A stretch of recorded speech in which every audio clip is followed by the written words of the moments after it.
हम बहुत अर्थशास्त्र के बारे में नहीं जानते हैं, लेकिन जितना जिस चीज़ देखे हम लोग, मोदी जी के राज्य में जीएसटी में 27 बार संशोधन हुआ और फिर भी ये जीएसटी अपूर्ण है। इनका जीएसटी जो लगाने का तरीका था ये आधा अधूरा था, ये हड़बड़ी में लागू कर दिए, जिससे इस देश के लोगों ने भुगत रहे।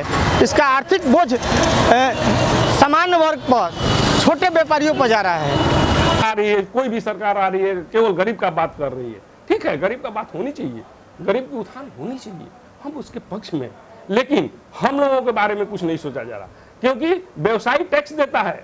हम लोग आज 10 लाख 11 लाख रुपया टैक्स देते हैं। कोई आज जीएसटी लागू हुआ, जीएसटी अगर लागू नहीं होता तो ये सरकार आपकी डूब जाती।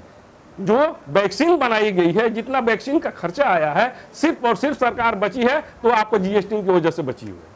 जो टैक्स दे रहा है उसके प्रति कोई सुझाव नहीं है सरकार का, केवल गरीब करने के लिए। और हम लोगों का रुपया, हम लोगों का टैक्स का रुपया जुटा करके, इकट्ठा करके हम लोग जब गोलक को भर देते हैं तो सरकार उसको सिर्फ और सिर्फ लुटा देती है और विकास का काम भी नहीं करती है। मैं ये बताना चाहता हूँ कि केवल और केवल पैसे दे देने से क्या हम लोग कुछ नहीं देंगे।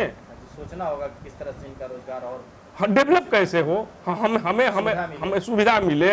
जीएसटी आप दिया गया है 3 तारीख से 5 तारीख तक आप रिफाइन करने नहीं, 3 दिन डिफॉल्टर होता है तो 5,000 रुपया का समझिए कि आपको फाइन लग जा रहा है। इस तरीके से पेपर वर्क में जकड़ भी दिया गया है जीएसटी के आधार पर, क्योंकि हम लोगों को व्यवसाय करने में बहुत ही काफी कठिनाई हो रही है और जानबूझ करके हम लोगों से पैसा असूल करके और गरीब के नाम पर, विकास के नाम पर नहीं, गरीब के नाम पर बांट दिया जा रहा है। उसके हम खिलाफ हैं।